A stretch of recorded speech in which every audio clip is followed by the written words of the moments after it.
Getting to know Joe Biden, his long history, is very difficult, and very qualified journalists have spent years looking into it. We want to credit most of this information to two men, Peter Schweizer and also John Solomon. John was with the AP and the Washington Post for years. Credible journalist, and Peter Schweizer is as well. Now, who's Joe Biden? Well, you could sum him up as a family guy. Joe Biden and his younger son, Hunter, interviewed by Popular Mechanics magazine. And Hunter was asked, what's the best lesson your dad ever taught you? And he said that family comes first, over everything. He didn't have to teach it by saying it, it was just his actions.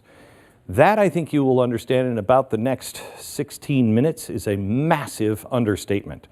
The one thing you can never accuse Joe Biden of is his failing of taking care of his own.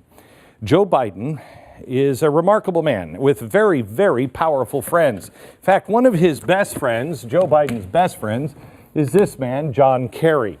Back in 2009, just in time for Biden to be sworn in as vice president, their sons, Hunter Biden, became very good friends with John Kerry's stepson, Christopher Hines.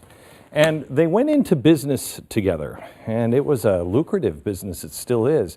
They brought in a third partner, somebody that Hines went to school with at Yale. His name is Devin Archer. These are the players, the fathers and the son and the friend. Now, Devin had also co-chaired Kerry's campaign finance committee when he ran for president in 2004. The trio created some international investment private equity funds. Rosemont Capital was one of them. And they had several different branches. One was Rosemont Seneca Partners. And that branch actually was very, very important because it was right in between John Kerry's house and the vice presidential mansion. So it was pretty nice. And it's important to note here that everything I'm going to show you is fact, backed up with facts, footnoted all the way.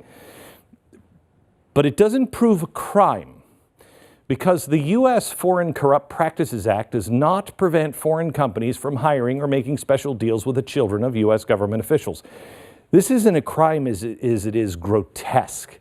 There is nothing necessarily illegal about the business deals I'm going to tell you about, even if the wheels of these deals were greased heavily by Joe Biden's interaction with the governments of Ukraine and China. I don't think we're going to make China today.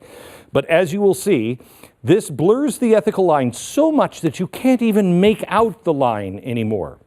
So in other words, what Hunter Biden did may be technically legal. It's grotesque, and the vice president should never have allowed this on his watch, and certainly somebody who does this is as bad as anything the Clintons have done, and I think times 10 perhaps.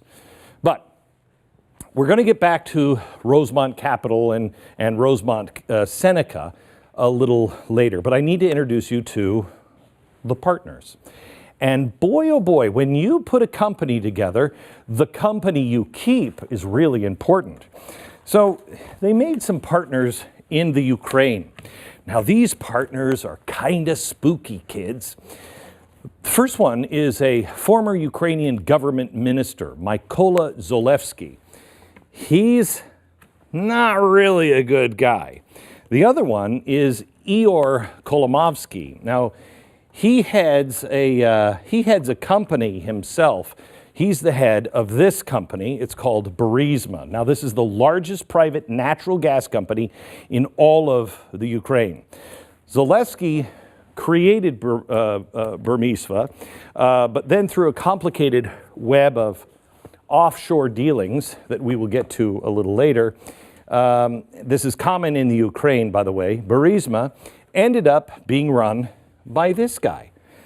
Now, he's such a shady oligarch. He has such a horrible reputation, such a violent reputation. We don't have enough time to cover him. Let's just tell you this. He's bad enough to not be able to get a visa. He can never enter the United States of America. This guy we care about.